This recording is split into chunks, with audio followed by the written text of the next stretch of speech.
Alright, here's my Knolly Fugitive138.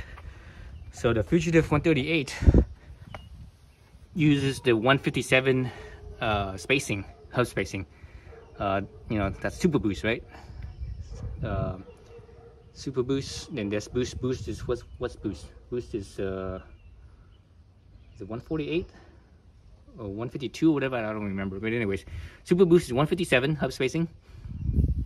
I can't recall what the chain line is. I think it's I think they wanted, was it 55 or 57 or something, I forget now. The regular boost spacing is usually, if you have boost spacing, the chain line is, I believe, 52 to 55. That's the range, or 52 to or so, something like that. And the super boost is about 55-ish to 57, 58, something like that. I don't exactly remember, but anyways, what I want to show you guys was that I'm using a regular crank and bottom bracket for super, or for boost, not super boost. I took off the original cranks that came with this bike because, you know, it came with a 170 crank. I don't like 170. I like using a 165. So for this crank, you know, it's a 30mm spindle, so I have to use the 30mm bottom bracket as well. But let's look at how it fits at the chain line on this. And actually, before I even look at that, or we look at that, let's look at fitting the bottom bracket to begin with. So if you look here, it's kind of hard to see because there's a bunch of stuff in the way. If you look through here, you see that the chain guide, right? The chain guide right here is mounted on another piece. It's mounted on another piece. Normally, on a bike, most bikes anyways, most bikes, the chain guide mounts directly onto the bike itself, because the frame of the bike has the standard, what is it called again, ISCG or IGCS or something like that. You know, it's a standard used for chain guides and chain bash guards, right? This one has that, but from what I could tell, just looking at this, it looks like it is it's a little bit different. It's like there's like an adapter. I'm not sure what the adapter is there for. Possibly that adapter is there to either bring the chain guide out a little bit more, because it's, you know, because this shell right here, this bottom bracket shell is 73mm. So usually when you're using a super boost, the shell could be a little bit bigger. So I think potentially that's why they have this here. You know, I didn't try taking it off and seeing if I could mount my chain guide directly onto the frame, because the frame, you can actually see down right here, there's a mount spot right here, and also there's another mount spot up here. But there's an adapter, and you see the chain guide mounting to the adapter right here, right? So I'm not sure what exactly that's about. But anyways, because of this adapter here, the adapter actually sticks out, you know, obviously past the bottom bracket shell. And because this bottom bracket that I'm using, you know, because the crank I'm using, because it's a 30mm crank, so the bottom bracket shell, the bearing, the outboard bearing, has to be bigger, right, to make room for the spindle. Now they can make the bearing smaller, but then that means the bearings will wear out faster. So it's, you know, has bigger bearings. So because of that, that bottom bracket shell is bigger, and it actually hits the adapter. And you can't see it from this angle, but it actually hits the adapter. So basically, if this is the bottom bracket shell right here, the adapter comes out like a step, right? It comes out like a step.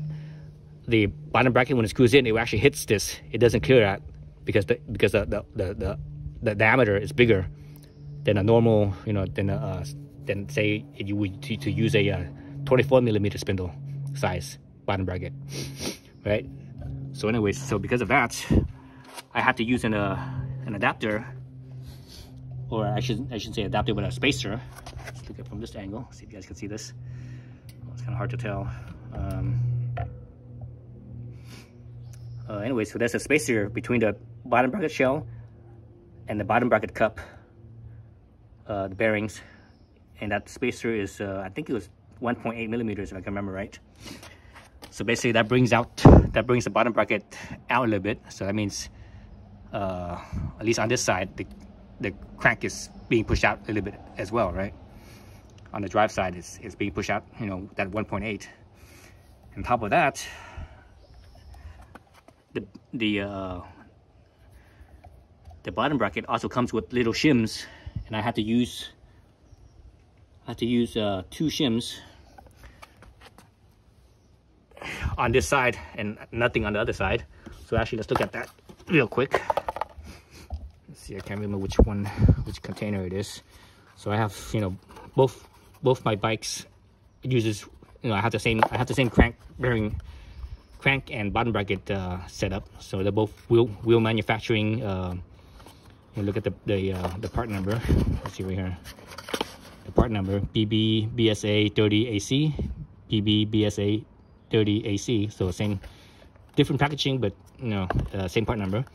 I think it might be just a year. You know, maybe one is like from this year or one is from last year or something like that. I'm not sure. Okay, this is the other bike. This is the spec bear. So basically, this is the spacer kit that I have for the bottom bracket itself. So it comes with a 0.7 millimeter, 1.8 millimeter, and a 2.5 millimeter. So I'm using the 1.8 millimeter. So the bottom bracket itself, the bottom bracket cup is spaced out towards the drive side by 1.8. Okay. Then the bottom bracket itself comes with this spacer packet, and the spacer packet comes with four shims, 4 spacers.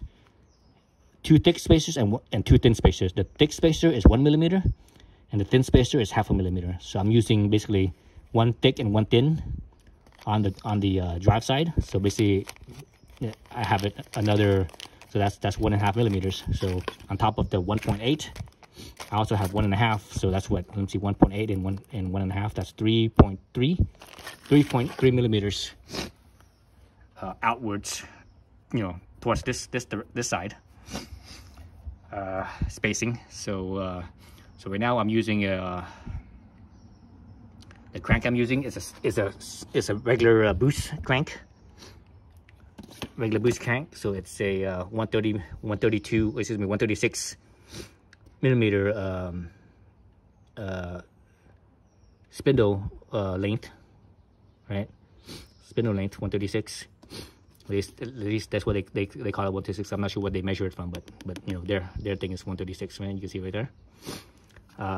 So that's the super boost. The others, they actually make a longer one. That's 140. God, what was it? 142 or something like that. 140 or 141 or something. It's a little bit longer. It's meant for the super boost. So anyway, so again, I'm using a boost crank. So how am I getting this thing to have clearance? Let's see, let's go to the right here. So you'll see how much clearance I have right there. It looks like I have at least 2 millimeters, maybe 2.5 millimeters, almost 3 right here. And I'm using an oval chain ring. So this is the oval section. Let's see if you guys can see that right about right there. That's like the most oval. It's right about right here. So you'll see that it's like 2 or so, you know, 2 plus maybe 2.5 millimeters of space, right? So again, I'm out 3.3 millimeters out this way. So normally the boost is what, 52 to 50. What was it again? 52 to 55 or something like that. And super boost is you know, it's about 3 or so millimeters out. So all those spaces that I have in there, basically bought it out to basically make this to be about, oh, I don't know, let's say this chain line, because this thing has a 3 millimeter offset. The chain ring is 3 millimeters inward versus being straight in line. So with all those spaces, basically it made the chain ring as if it was a straight chain ring instead of being offset. and that's what the original crank and chain ring on this was is Shimano, where the ring was straight. There's no offset on the ring, so basically it's like the same. The setup is pretty much the same. Looking at the chain line itself, and where I leveled up the chain line, you know, as far as, you know, as best as I could, eyeballing it. I'm trying to look at the chain line here. I'm trying to make it as parallel with the tire as I can, and it's ending up with, let me see, 1, 2, 3, 4, 5, 6 from the smallest cog. So the 6th smallest cog. All right. So again, mind the spacing there. So let's look at my privateer. And privateer is just using the regular boost, right? I have the same crank, same bottom bracket setup, but with the privateer, there's no chain guide adapter, right? There's no chain guide adapter. The adapter mounts directly onto the frame, and the bottom bracket, there's no spacer or anything like that. So it's, you know, the bottom bracket cup is right in the frame. There's no spacing between the two. And actually on this one, I'm also using the spacers as well. So looking back at my bottom bracket right here, this was for the Knolly. This one's for the privateer, and I use both 1 millimeter. Use both thick and one thin. So the thick ones are again 1 millimeter, so that's 2.5 millimeters. So I have this thing spaced out on this side as I think 2.5, because the non-drive side, I don't think I have any spacers at all. I don't see any spacers in there. Well, actually, you know what? I do see one. I have a thin one, so I have a thin one on that side, and I guess I have 2 thick ones on this side. So that way the crank itself is even on both sides. Same with the Knolly. And here, let's look at the spacing here. The spacing here is not much more than, that's much different. Let's see, it should be about right there. It's not much different from the Knolly. It looks like it might be, this one looks like it might be 3 millimeters, whereas the Knolly looks like it's about 2+ millimeters. And let's look at the chain line. So the chain line, I have it as parallel as I can with the tire, or, you know, instead of being angled, because, you know, when the chain lines, you shift the chain in or out too much, you can see it angled with the tire. But right now it's as parallel as I can see it.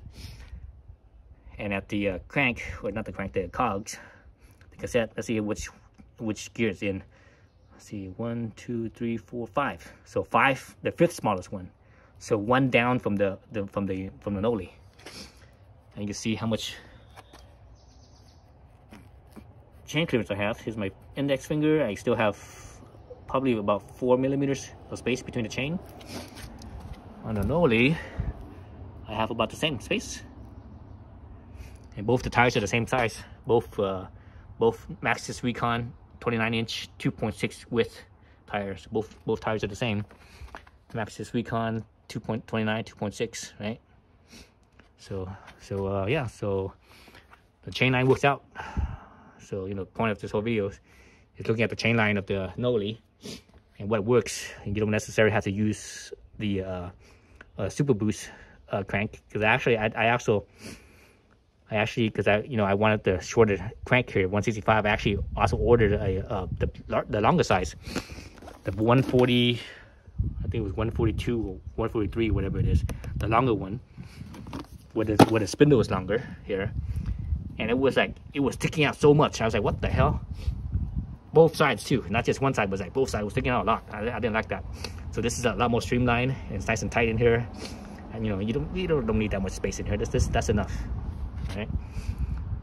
So anyways, so the whole point of this video is that if you are running a Knolly Fugitive, you don't have to run a crank that's set up for super boost. You could use a crank that's set up for a boost, and just have have the spacer, and it works out just fine. Okay. And I actually like the fact that, and I don't know why the Shimano and SRAM does this, but when you look at the chain line, you know, at the chain line that they recommend, and lining it up with at the cassette where it lines up where it's parallel, where it's you know, it's straight. It favors more towards the smaller cogs versus the big one. Personally, I would rather favor it more towards the big one, a little bit more, instead of being right at the center, because, you know, or 12-speed, there's no center, right?